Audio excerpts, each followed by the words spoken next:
여러분 안녕하십니까? 이번에 우리나라는 단기간에 엄청난 양의 전력을 추가로 생산한다는 과제를 내걸었습니다. 다들 아시겠지만 이재명 대통령은 지난달 29일 대한민국 대도약 3대 메가 프로젝트를 발표했습니다. 실행 가능성이나 기업의 자발적 참여 문제 등으로 논란이 많이 생기긴 했지만 오늘 그걸 말하려는 것은 아닙니다. 아무튼 3대 메가 프로젝트를 성공하려면 제일 중요한 것이 전력 공급을 차질 없이 보장할 수 있느냐 없느냐에 달려있다고 할 수 있습니다. 현재 우리나라는 100기가와트 내외의 최대 전력 수요를 감당해 왔는데 향후 15년 동안 40기가와트의 생산 능력을 추가로 늘려야 AI 데이터 센터 확충 등에 따른 수요를 감당할 수 있습니다. 전기를 원자력에서 얻느냐 태양광에서 얻느냐 이런 걸로 말도 많은데 오늘 그걸 따지려는 것은 아닙니다. 어디서 만들어내던 면적 10만 평방킬로미터에 인구 5,160만 명인 나라가 140기가와트의 전력을 생산하게 된다면 이는 실로 엄청난 일입니다.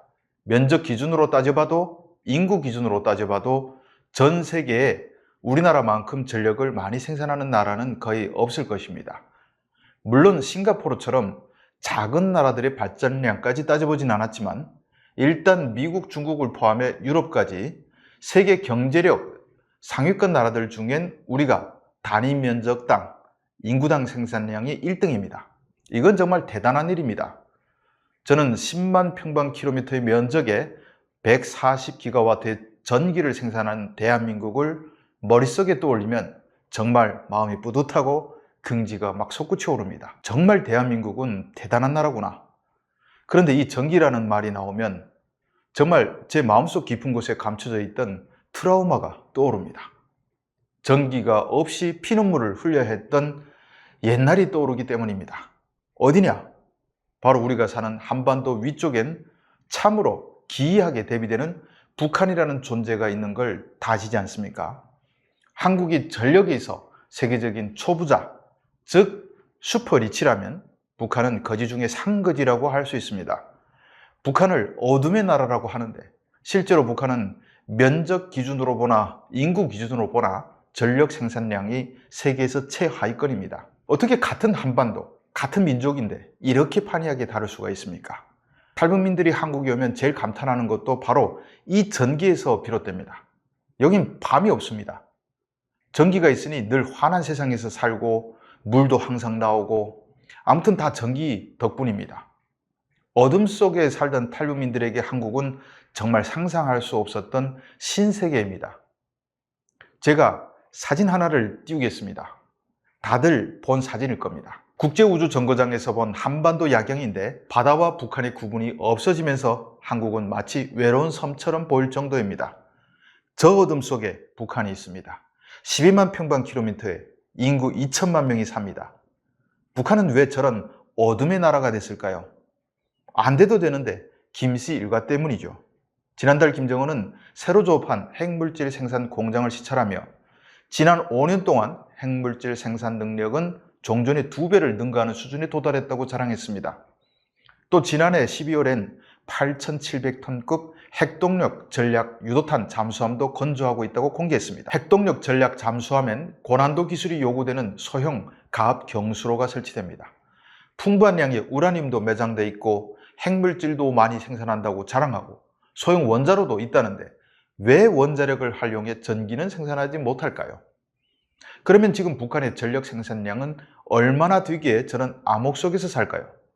통계청에 따르면 2021년 기준 북한의 발전설비 용량은 8.22기가와트로 한국의 134기가와트의 6.1% 수준이라고 합니다. 발전설비 용량과 실제 생산량은 다릅니다. 한국은 지난해 여름 폭염이 절정에 달했을 때 102기가와트의 전력 총 수요를 찍었고 블랙아웃, 즉 대규모 정전이 없이 수요를 감당했습니다. 통계청이 밝힌 2021년 북한은 전력 생산량은 255kWh인데 이는 대략 291만 kW, 기가와트로 환산하면 2.91기가와트에 해당한다고 할 수 있습니다. 전력을 현재 30배 이상 생산해야 한국의 생산량을 따라잡을 수 있다는 의미입니다. 물론 통계청의 북한 관련 자료가 정확한 것은 아닙니다. 북한은 통계를 투명하게 공개하지 않습니다. 북한이 정확한 통계를 집계할 능력이 있는지는 차치하더라도 그나마 공개한 통계도 의도적으로 왜곡하기 일쑤입니다. 대표적인 것이 인구 통계입니다. 북한은 지금까지 한국 인구의 절반에 맞게 자기들 인구를 발표해 왔는데 한국 인구가 5,160만 명이라고 하니 올해는 2,580만 명쯤으로 인구를 발표할 겁니다. 하지만 실제로 북한 내부의 극비 자료를 입수해 보니 현재 북한 인구는 2천만 명도 되지 않습니다. 북한 통계의 특징은 늘 실제보다 부풀린다는 것이고 또 한국통계청의 북한 관련 통계 역시 늘 실제보다 부풀려 있는 경우가 많습니다. 그렇다면 북한의 실제 전력 생산량은 얼마나 될까요? 솔직히 저도 모릅니다. 그렇지만 기준은 있습니다. 1997년 당시 평양에 살던 저는 철도국의 고위 간부에게서 이런 이야기를 들은 적이 있습니다. 지금 나라의 전력 생산량이 160만 kWh밖에 되지 않는다. 그 절반 이상을 철도가 가져다 쓴다. 당시는 평양에서 나진까지 열차가 일주일 이상씩 걸려 도착할 때였습니다. 갑작스러운 정전으로 열차가 전기가 올 때까지 터널이라 골짜기에 하루 넘게 멈춰서는 일이 비일비재했습니다. 북한 사상 최악의 전력난을 겪고 있을 때였습니다. 하지만 그때로부터 30년이 지날 동안 북한의 전력 생산량이 비약적으로 늘었다고 볼 수 있는 근거는 없습니다. 눈에 띄는 대형 발전소가 건설된 것도 아니고 발전 설비는 점점 노후화되고 있습니다. 북한 최대의 수력발전소인 수풍발전소는 1944년에 완공된 것이고 최대 화력발전소인 북창화력발전소는 1972년에 건설됐습니다.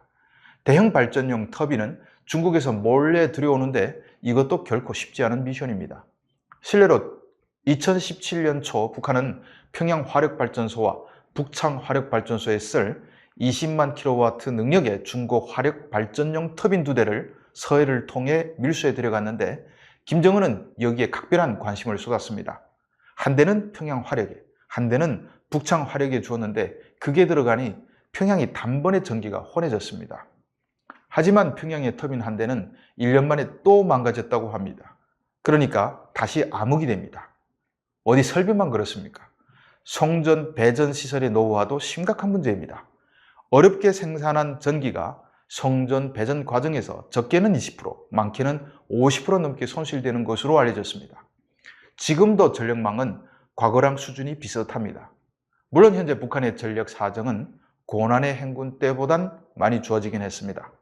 한국에 입국한 탈북민들의 증언을 종합해보면 고난의 행군 때보다 2배 정도는 전력 사정이 좋아진 것 같은데 그렇다면 통계청의 291만 kW, 즉 2.91GW 생산 추정은 얼추 비슷할 것도 같습니다.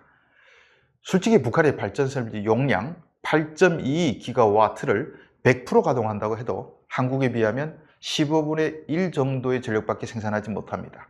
그리고 이걸 더 늘릴 대안이 마땅히 없습니다. 김정은은 해마다 북한 전체의 전력 생산량에 맞먹는 신규 전력 생산 능력을 늘려가는 한국을 보면 얼마나 부럽겠습니까? 한국을 적대적 국가로 규정하고 등 돌려 앉은 것은 부러우면 지는 거란 오기 때문인지 아니면 아랫집이 너무 밝아 눈부시기 때문인지 알 수는 없습니다. 다만 가정을 잘못 만나 깜깜한 집구석에서 숨 죽이고 있는 인민만 불쌍합니다. 시청해 주셔서 감사합니다.